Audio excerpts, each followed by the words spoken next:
Happy Sunday everyone! For today's video ay magmukbang po tayo ng seashells. At iyan, bumili pala kami sa market kanina ng sari-sari na seashells. At may seafoods pa tayo at saka seaweeds. Iyon yung uulamin natin ngayon sa ating pananghalian.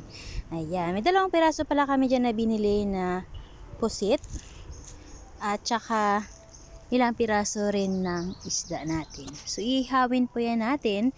So, bago natin yung ihawin ay ano po yan natin muna. Ilagay po sa stick yung ating pusit at saka yung isda natin. So, ayan. Ang hirap pala yan tusukin ng stick yung isda kasi marami siyang mga kaliskis. Yung isda pala yan, parang namamahayan sa mga bato. Sana all. May bahay yung isda. So, masarap yung isda yan kasi mataba siya.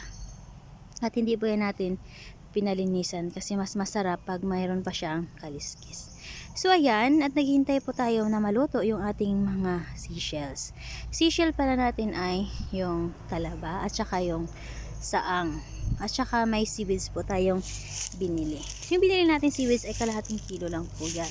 Para lang yun sa aming dalawa kasi yung mga bata hindi po yan kumakain ng seaweeds. At ayan, inihaw-hihaw na po yan natin ng ating pusit at ating isda.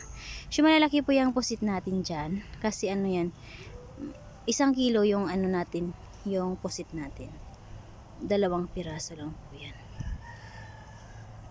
So, ayan, natintayin po yan natin na maluto yung ating inihaw na pusit at isda. Alam nyo ba guys na sobrang taba ng isda na nabili natin? Ayan o, tingnan nyo po yan. Ay nagmamantika yung kaliskis ng isda.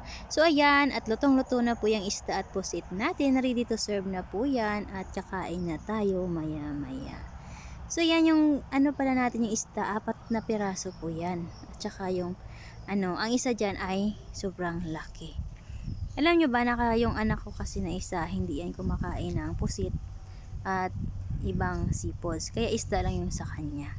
So, ayan. Ready na po yung ating lamisa. At may buko pa kami dyan na nilagay. 2 piraso po yan. Pan-dessert natin after natin kumain. So, ayan. Sarap. At ito nga pala kami sa yung background natin ay ilog po yan. Kasi nandito po kami nagpipiknik. Ito po yung ginagawa namin tuwing linggo. Ay family bonding namin, magpipiknik kami or magmumukbang kami. Minsan naliligo rin kami sa dagat, minsan nagta-travel din. Pero ngayon dito kami muna kasi magmumukbang kami. So at ayan na, kainan na. So guys, kain po tayo. Ayan si Kim, yung favorite niya ay pusit, tsaka isda. Si kuya naman ay isda lang po yan sa kanya. Sarap talaga yan pag isaw-saw mo sa suka na maanghang na sili. Sarap talaga yan.